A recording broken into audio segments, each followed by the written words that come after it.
Konstantin Kisin, the popular Russian-born British podcaster, pundit and satirist. He distinguished himself in 2023 at the Oxford Union when he debated whether, quote, woke culture has gone too far. I'm allowed to say this because I'm an immigrant and therefore I have what I call immigrant privilege. How do you account for that? Nah, come on, that's not true.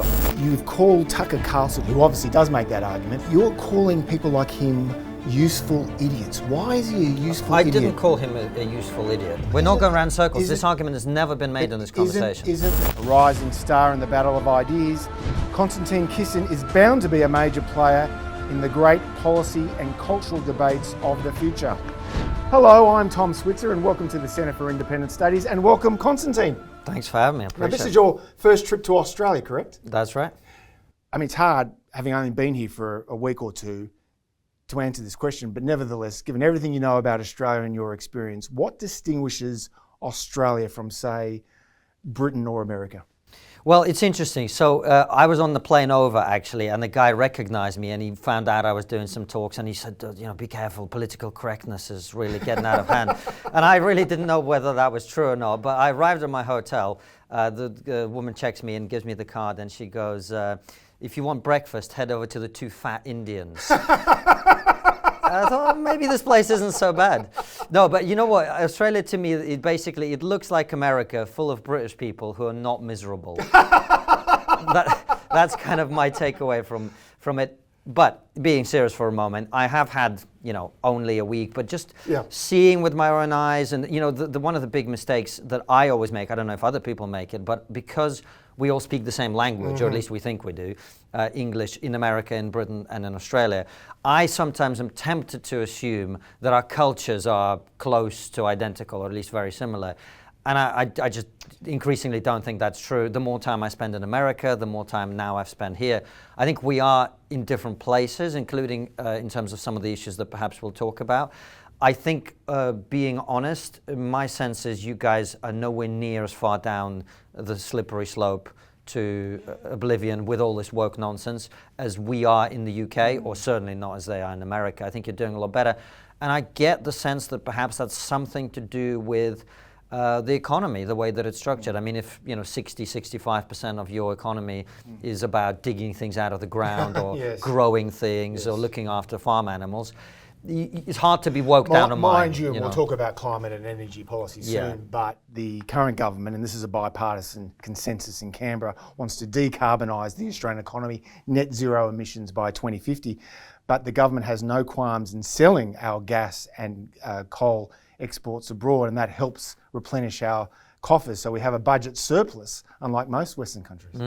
And one of the things that you are also doing better on is, of course, debt to GDP ratio. Yes. And this is a massive problem that people don't want to talk about because it requires us to acknowledge that we have to reduce spending in the UK and in the US, where it's over 100%. Debt to GDP ratio, which is a terrible situation to be in. You guys are doing much better on that. I think that's broadly right, but on the cultural issues, and you mentioned political correctness, I take your point. I think that cancel culture, for example, what you call wokeness, is probably more intense in the United States and Britain than it is here, especially on university campuses.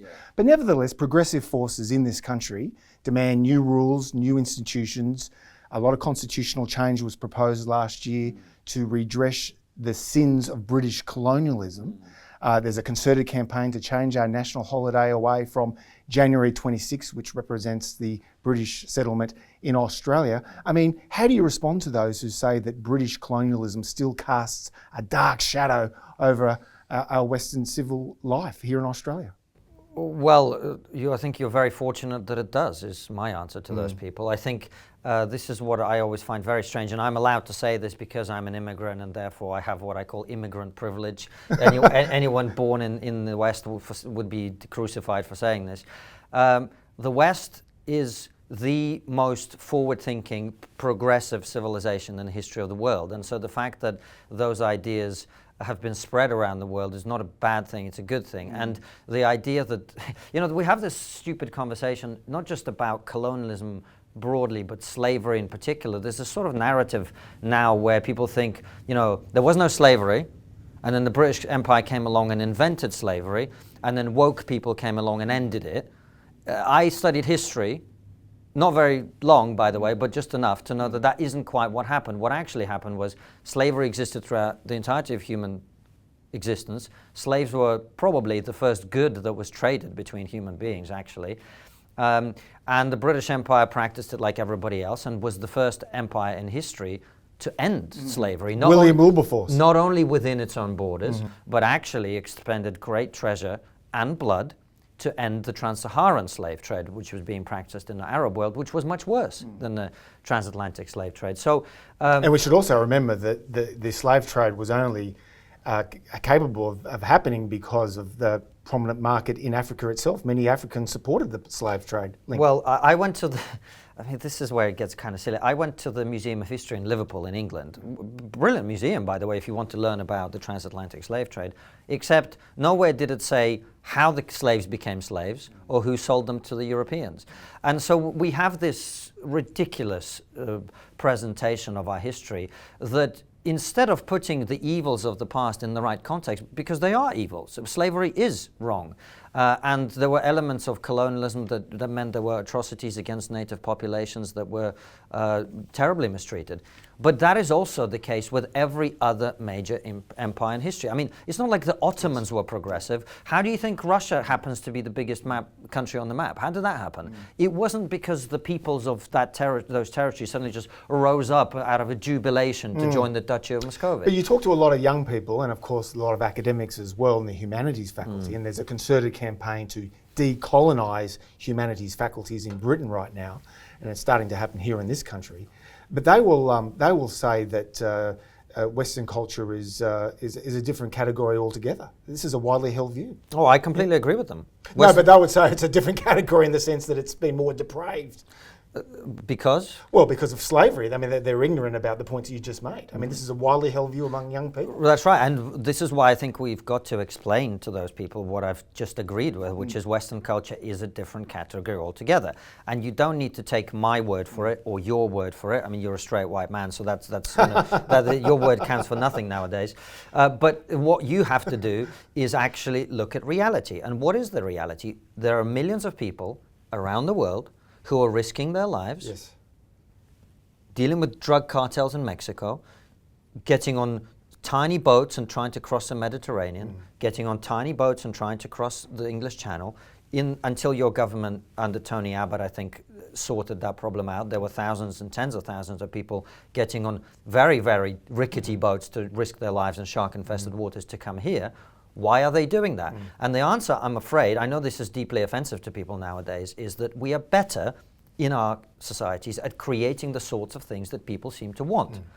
And we should be absolutely fine and very proud, actually, to acknowledge that. And one of the reasons I've been so delighted to join the CIS on the tour that I've done here is I've had the opportunity to try and remind people, and myself, and anyone listening on YouTube and wherever else, why we are where we are, why millions of people would rather live here than elsewhere. And on the border protection issue, Australia, particularly under Prime Ministers Tony Abbott, whom you just mentioned, but also John Howard, his predecessor by three, from 1996 to 2007, their argument was that tough border protection policy is necessary in part because it helps boost public confidence in an orderly humanitarian immigration intake. You don't have that confidence right now in Europe or indeed in America, do you?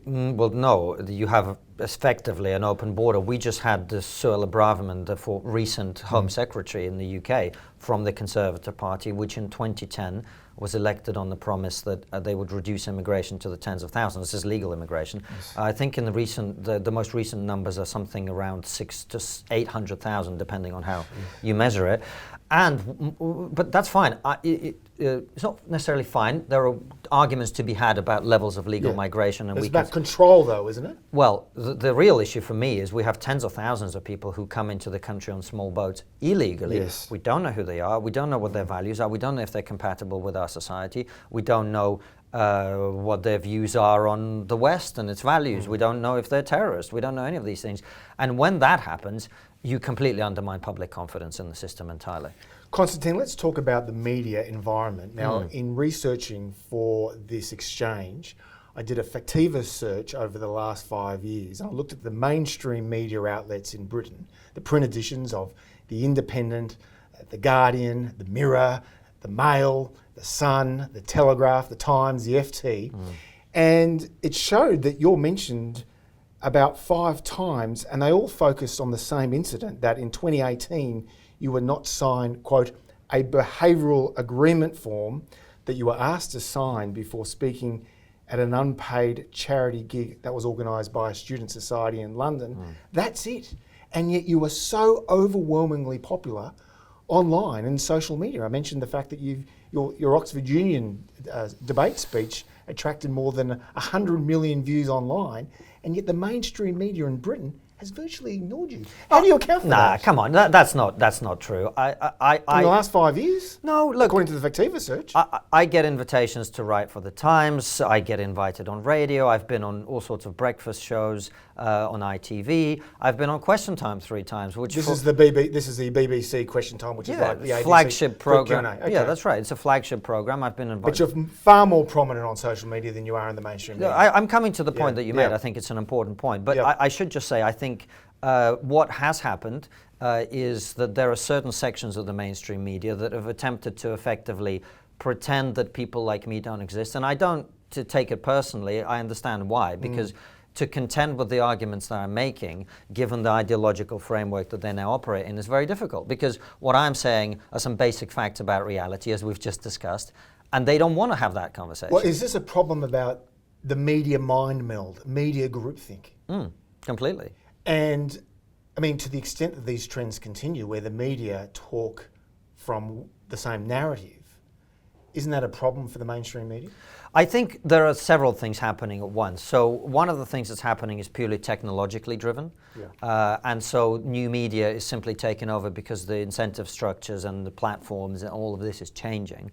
But the other reason is, of course, as you say, that the mainstream media have massively discredited themselves in the eyes of the ordinary person. And this, there's a chapter in my book, which was a viral thread on my Twitter, which talks essentially about all the misrepresentations and lies all the way from 2015 onwards about, the Russians were responsible for Brexit, the Russians got Donald Trump elected. Don't get me started on COVID. And what you had going on in some parts of this country is frankly an abomination. And the media facilitated that by lying over and over and over, suppressing dissenting voices, suppressing so-called controversial theories about where COVID came from, and on and on and on we go. And since then too. And so when you've got, The Guardian pumping out this essentially progressive propaganda, it's not a surprise to me that people who used to read it don't read it anymore, and they're looking for information elsewhere. Let's look at a few examples. The energy transition. Now, before he died, I think it was his last interview, Lord Nigel Lawson, the former Chancellor of the Exchequer, to Prime Minister Margaret Thatcher, admittedly a very dear friend of mine, but his last interview you conducted on trigonometry, and he made the point, he called it greenery, this new religion which has taken hold as Christianity has declined in the West, and he called the West's commitment to net zero emissions by 2050 a suicidal commitment. Now, you had him on the program, it was Nigel's last public appearance, yet he'd been banned on the BBC. And yet, it seems to me, if you look across Europe, and indeed even in Britain, in the British Labour Party, there's a backsliding now on net zero emissions. In the British Conservative Party, I'm not familiar one. Well, Keir Starmer's changed his position. Has he? Yeah, just, you're from Britain. I leave the country for 2 minutes and suddenly everything's changed. There has been a bipartisan shift in Britain, and Starmer has admittedly made these adjustments over the last week or so. But the point is that there is a backlash brewing against net zero emissions, the very point that Nigel Lawson was making, and yet he was banned by much of the mainstream media in Britain. Well, I think the describing elements of that movement, not the entire movement of people who are concerned about climate, but elements of that movement, and they're often the ones at the extreme end that are driving the debate, as a religion, I think is entirely right. There's a kind of faith-based approach to this issue where people are not thinking critically about it, which is one of the reasons I think my Oxford debate speech did as well as it did, because I was pointing out some very, very obvious things that people had not been allowed to hear for precisely the reason that you just gave, which is the moment you attempt to articulate those views in public, you immediately get banned or censored or shouted down, which is another reason, as you say, that I think mainstream media are not doing as well. Well, Nigel Lawson was a prolific author. He was a natural journalist, and he had great difficulty in publishing a book on this very subject about the perils of the energy transition and decarbonisation at a rapid rate. He accepted that climate change was real, although he didn't subscribe to the doomsday scenarios. But one publisher rejected his book, and they said, and we'll put this on the screen, quote, "My fear with this cogently argued book," this is Nigel Lawson's book, "is that it flies so much in the face of the prevailing orthodoxy that it would be very difficult to find a wide market." Now, that was the publisher's rejection of Nigel Lawson's manuscript. Nigel eventually found a publisher, and it was a bestseller. Doesn't surprise me. You know, I always recommend people like to talk about Orwell a lot these days. I always recommend that people go and read the preface he wrote to Animal Farm, because one of the things he talks about in that preface is, of course, that censorship isn't just about people being stopped from speaking. Quite often, it is about the fact that there's this idea that one ought not to say something. And he talks about how difficult it was to get Animal Farm published because, of course, it was criticizing communism. And at that time, we needed to keep Joseph Stalin on board.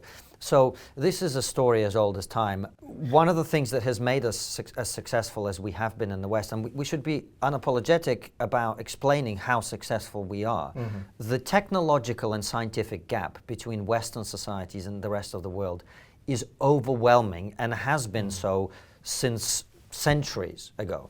And one of the reasons is that we are less prone to allowing dogma to become a rigid orthodoxy that cannot be challenged. We are less prone to religious dogma, as much of the Islamic world is, for example. We are much less prone to authoritarian dogma from government, as much of the world is. And we're much less prone to dogma of social and cultural tradition. We are willing to look at our status quo and to go beyond it, and that is because we have this thing we call freedom of speech, freedom of expression. Now, talking about dogma, you mentioned the climate change, energy transition issue. What about Ukraine? Because if you look at the Western mainstream media during the course of the last 2 years since Putin's invasion of Ukraine, the Washington Post, the New York Times, the Wall Street Journal, the Los Angeles Times, all the big networks, CNBC, MSNBC, ABC, PBS, NPR, even Fox News. It's very rare to hear a dissenting view on the Russian crisis. Same thing in Britain and much of the Australian media. How do you account for that? Why are there very few dissenting voices in the mainstream media on the Russian invasion of Ukraine? There was more dissent, for example, in the lead up to the Iraq war. Well, I think that's because there were very different issues. I was against the war in Iraq vehemently. I support our support for the Ukrainians defending themselves. So it's not been my impression that people have been brutally censored from expressing their opinions in the mainstream media. I've had several discussions with people about this. I mean, Peter Hitchens, for example.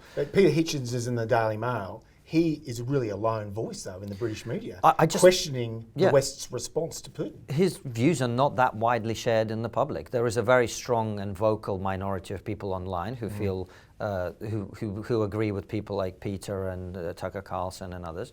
And Tucker, by the way, when he was on Fox, which is one of the mainstream channels, was able to say whatever he wanted about that issue. I've been on his show and wanted to discuss that, but never really happened.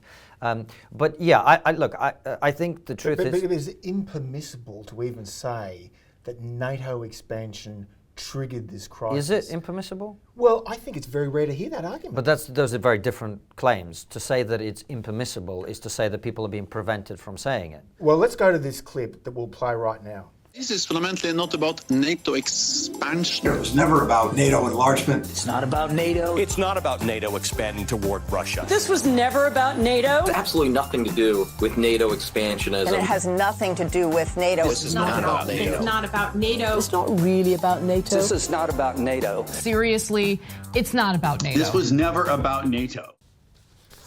Now, that was the Western media mind meld. You're quite right. It wasn't impermissible to say it, but they weren't taking seriously the argument that NATO expansion helped trigger this crisis.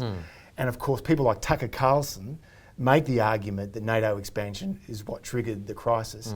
But they're lone voices. You very rarely hear them in the Western mainstream media. Okay, so I think we've gone from one claim to another. So what you're saying is not many people are articulating that point of view, right?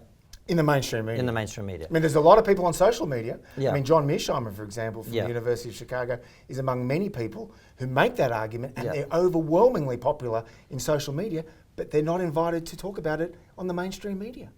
Does John Mearsheimer not speak on mainstream media? Very rarely. That's interesting. We've invited him on my show. I'd love to hear his thoughts. And the question I would want to put to him, and the question that I always put to people when this argument is brought up, by the way, I don't disagree. I think NATO expansion is definitely a contributing factor, and it's aggravating for Russia for geographical and historical reasons. However, what I think is important to question is, okay, well, where should NATO expansion have stopped? Because Vladimir Putin's claim that he made in speech after speech after speech is he's concerned and upset with the West because we are, quote unquote, overturning the post-World War II order. That would mean Russian troops in East Berlin. So Latvia, Lithuania, Estonia, should they have been allowed to join NATO? If not, where do you draw that line is my curiosity. Well, I mean, because this is the argument that people who make this argument never have to confront. I think they'd say that Ukraine and Georgia are special case studies, and that Russia, like all great powers, play hardball to protect their vital strategic interests in their near abroad. Okay, fine. So let's say we don't expand NATO into Ukraine. When Vladimir Putin, if he was to say, well, you shouldn't have allowed Latvia, Estonia, and Lithuania, this is actually our land, there's Russian-speaking minorities in these countries that are being, quote-unquote, oppressed, what do we say to him then? Where does this end? My point is, the people who talk about NATO expansion never think about the counterfactual. The counterfactual would be, post the collapse of the Soviet Union in 1991, NATO stays where it was back then, right? Western Europe, effectively, and Russia does what Russia will always want to do, which is to secure its western flank by expanding westwards as much as it can. So the argument about NATO expansion is correct in the sense that, yes, expanding into Ukraine is aggravating to Russia, and I was never an advocate of Ukraine joining NATO at the time. It's just extraordinary, though. I was in Washington in the mid to late 1990s when there was a great debate in Washington about NATO expansion, and it was a very lively debate, and you had many prominent former policymakers like George Kennan, the intellectual architect of the containment doctrine, Paul Nitze, who wrote the primary author of the National Security Statement that justified NATO. Other prominent conservatives like Robert Conquest, who was the great historian about the Soviet crimes in Ukraine. They warned that NATO expansion would eventually provoke Russia, once it gets rich again, to play hardball to pursue those national interests in its near abroad. And here, but the counterfactual, answer me this. Yep. Let's say NATO hasn't expanded. Let's say 1991, the Americans say, we're not expanding NATO. In fact, let's say we're disbanding NATO, which is what some people want who make this argument. Well, I think the Bush himself said that he wouldn't expand NATO if Germany was reunified. Fine. And by the way, I think the reasons for NATO expansion are actually much more to do with American military corporations making money from retooling these countries. The counterfactual argument. The counterfactual argument is this. Let's say NATO does not expand eastwards. In 1991 and since, we haven't done this. Where would Russian troops be today? Well, we don't know. We don't know. But, I mean, the argument that Mearsheimer makes, and again, you rarely hear this in the mainstream media, is that Putin was provoked by provocative and I accept. Let's say that I accept this. What I'm saying to you is this. 1991, NATO does not expand eastwards, okay, and stays in Western Europe. Where would Vladimir Putin's tanks be today? I don't think there's any evidence to indicate that he would have invaded Ukraine. I think there's centuries of historical evidence to suggest that Russia has always attempted to subjugate Eastern Europe. We're going around in circles because his argument would be... We're not going around in circles. This argument has never been made in this conversation. Isn't the key point, though, that we rarely hear in the mainstream media that argument? Well, I agree with you that we rarely hear that argument, but that isn't my point. My point is one of the reasons we never hear that argument is underlying it is another argument that is very difficult to debate, as we've demonstrated here. So come back to my point with me, because I think it would be worth getting to the end of this. If NATO isn't protecting Eastern Europe since 1991, historically speaking, Russia is always going to be, hold on a second, Russia is always keen to expand westwards We know that from history, but also we know that from the fact that Alexander Dugin, the man they call Putin's brain, the philosopher, he's a Eurasianist. What is a Eurasianist? He believes that for Russia to be secure, Russia has to control the entirety of Eurasia, either through alliances or through military dominance, right? My opinion is that yes, our expansion as far as Ukraine provoked Putin to some extent into what he's doing. However, had NATO not been expanding, Latvia, Estonia, Lithuania, and lots of other countries in Eastern Europe would probably be in the position Ukraine is today. Well, we won't know, but the point is we don't have that debate in the mainstream media. That's really the issue. And I think the question here is, you've called Tucker Carlson, who obviously does make that argument, but he's no longer in the mainstream media. He was an outlier at Fox News. And I know that his producer didn't want to entertain the debate between you and him on this issue. But you're calling people like him useful idiots. Why is he a useful idiot? I didn't call him a useful idiot. I said that people call people like him useful idiots. Right. What I did was and we should clarify what a useful idiot is. So I made the comparison in my article, and I hope people go and read it. It's called Tucker Carlson and the Woke Right on my Substack. And by the way, him interviewing Putin is that's what journalists should be doing. Pretty soft initially, though. Well, actually, I thought he tried at the beginning to put some counterpoints. But the first half hour was really just Putin's history lesson, wasn't it? That's right. And he tried to interrupt Putin and say, look, hold on a second. You're talking essentially about why this is your land and you're entitled to it. But you never said that when you invaded, which comes back to our discussion earlier about NATO. This is what I keep making the point. Russia sees Ukraine and lots of these other places as being something that it's entitled to. But anyway, so Tucker tried to challenge, he just got steamrolled by Vladimir Putin. My issue was when he goes to Russia and starts pumping out outright lies, like food is cheaper in Russia. Food for the average Russian is 3 times more expensive than for the average American. These were the videos at the end of the interview where he goes around Moscow supermarkets and train stations. Yes. He goes to McDonald's and says, oh, this is so nice. Not McDonald's, sorry. He goes to the... Because that's banned now, isn't it? Well, what happened is McDonald's left after the invasion. They stole all the recipes and now they're producing the same thing. Isn't that magical? And they've got shopping carts that you can put a coin in. I mean, come on. This is silly stuff. And this is why I say I think Tucker's intelligent. I think he's quite principled. And I make the comparison in the article with George Bernard Shaw, who was from the left, of course, and again, a very talented... Irish playwright. Irish playwright, very talented man, very keen to challenge orthodoxy, as Tucker is. He goes over to the Soviet Union in 1931, has a 2-hour audience with Stalin, some parallels already starting to emerge, and falls in love and says, this is a great man, all of this. And when he goes back, he says, I leave this country of hope and glory or whatever and return to our Western countries of despair. And I think there's a section of thinking on the right now which says, our elites have taken our countries down the toilet. We need a different approach. We need a strongman leader, whether it's Putin or it's Bukele in El Salvador or someone else, to come in and sort all of this out.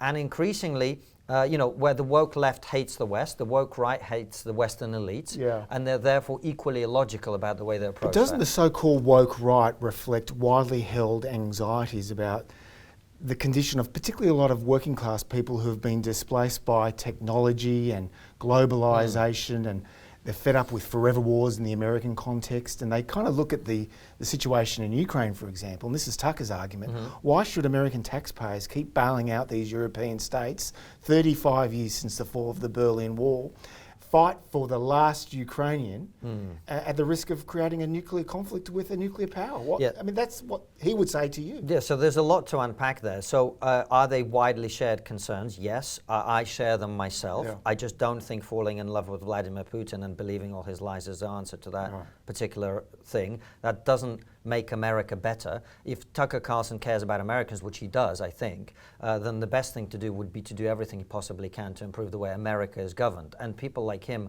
will often make the comparison. They say, look at the homeless people on our streets and all the crime, and we've got money for Ukraine, we haven't got money for that. And this is important. This is complete garbage. The reason there are homeless people on the streets of America is that American elites have decided that treating mental illness in mental hospitals is a violation of the freedoms of those people. America has plenty of money to look after that. America has plenty of money to crack down on the crime epidemic that is breaking out across the cities if, instead of defunding the police, they funded the police.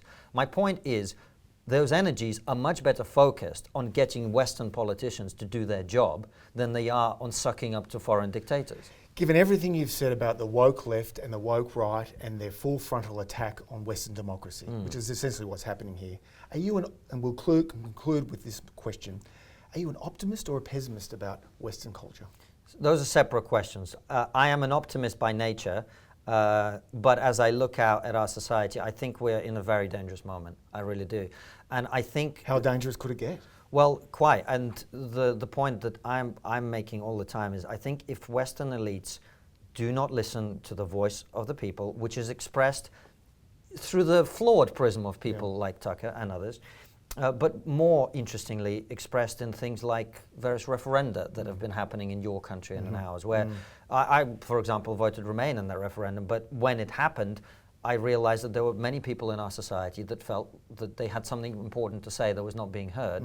If Western elites do not listen to the public, we're in for a very, very dangerous time. And that's something we can agree on. Konstantin, great to have you at the Centre for Independent Studies, and thanks for being in Australia. Thanks for having me.